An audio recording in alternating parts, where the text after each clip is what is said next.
this first part here is just a review of adding and subtracting. It's actually mostly subtracting. So this first problem here, we have negative 2 plus 7. Is that an addition problem or a subtraction problem? It's actually a subtraction problem. It looks like an addition problem because there's a plus in between. So why is it a subtraction problem? Because it's subtracting from 2. Well, yeah, because the 2 is what? The 2 is negative, right? So when we have a positive number and a negative number, and we're combining them, we're actually going to be subtracting. The negatives cancel out with the positives, right? So if we have 2 negatives canceling out with some of these positives here, we're going to be subtracting. So when we subtract, we're going to take the bigger number minus the smaller number. So the bigger number here is 7. What's 7 minus 2? 5. And then is our answer going to be a positive 5 or a negative 5? I heard both answers. Why do you say positive? Since the 7 is bigger, there are more positives than negatives. So when the negatives cancel out the positives, there are going to be positives left. So there's more positives here with the 7 than there are negatives here with the 2. So when they cancel, we do get a positive 5.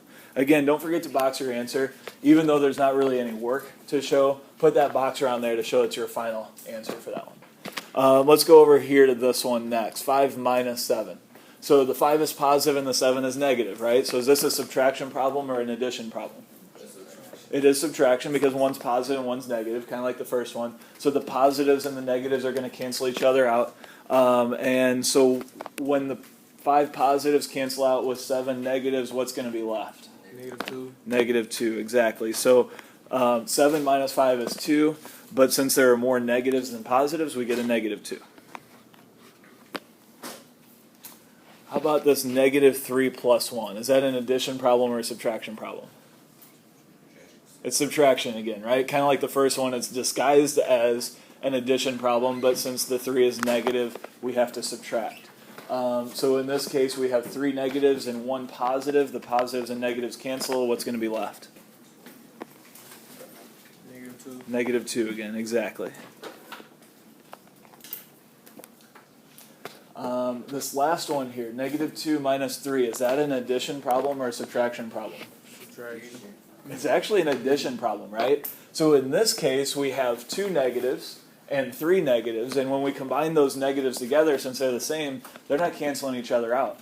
So we're adding 2 negatives and 3 negatives together, and that's going to give us what? Negative 6. Negative 5.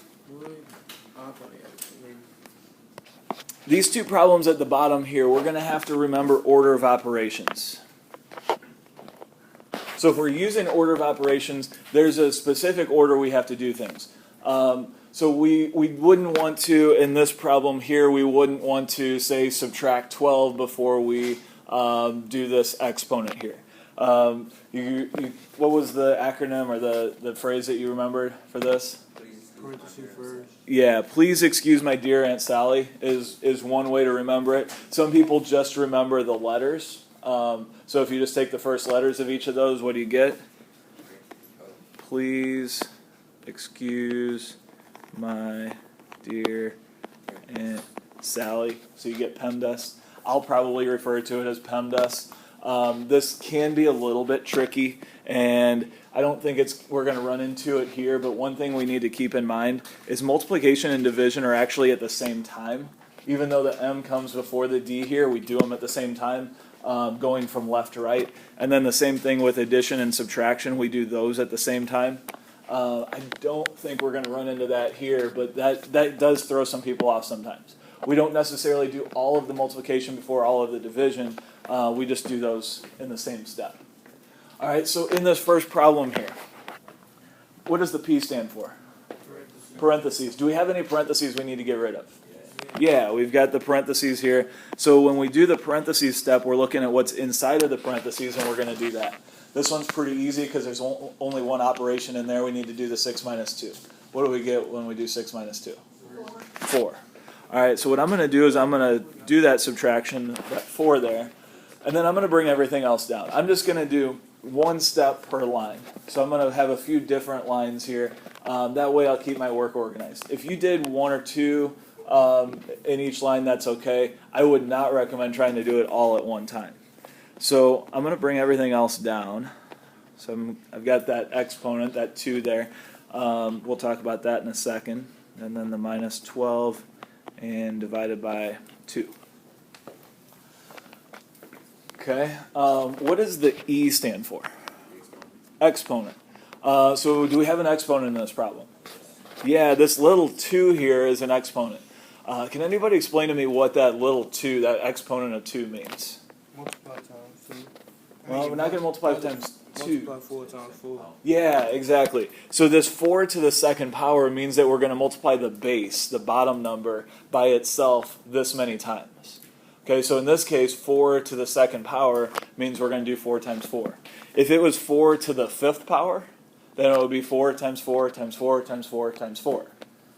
Okay, so 4 to the second power. Does anybody know a different way of saying to the second power? It's actually a geometry term. Squared, yes. So 4 squared is our next step here.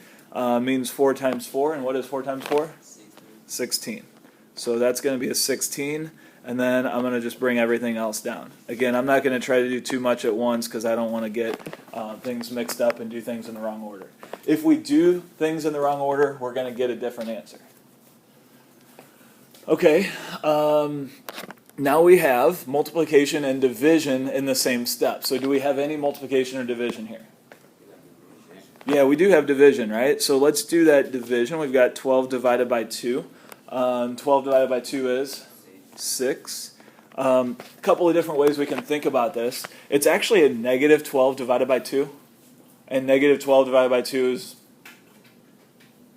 negative 6. Or we can just think of this as subtraction, and we'll just bring down that subtraction, which makes this a negative 6 anyway. So we get negative 6 there, and we'll bring down our 16.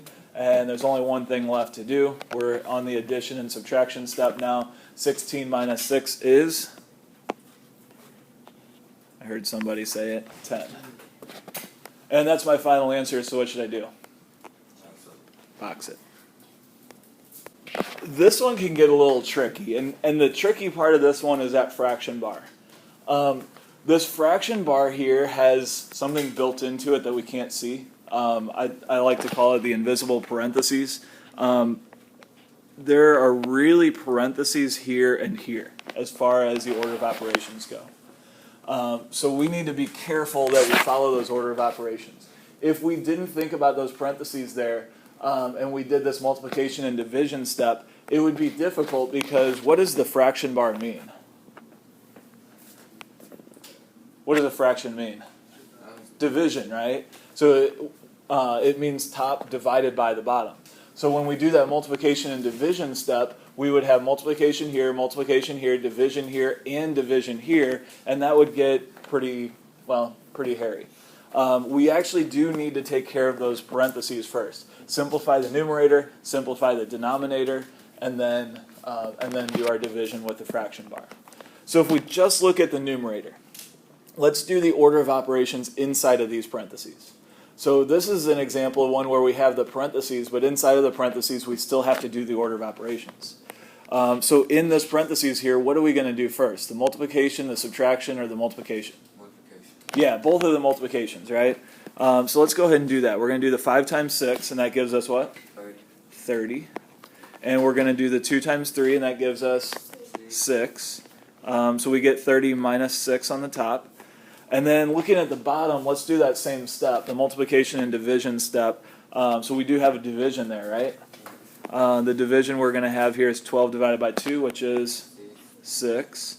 And then I'm going to bring down my fraction bar and bring down the minus 2. Everybody okay with that?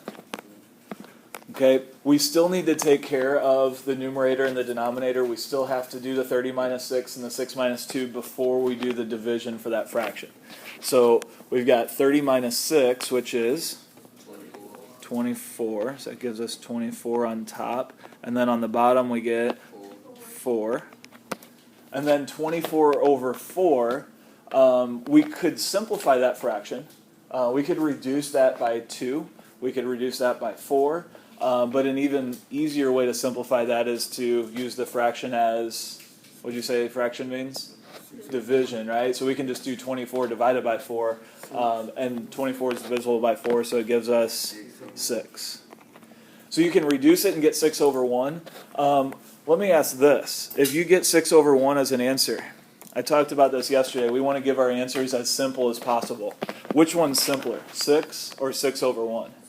6, right? So if you get a fraction, something over 1, that's the same thing as just 6 in this case, right? So if you did get 6 over 1, that's okay, but you need to simplify that even further and make it just 6.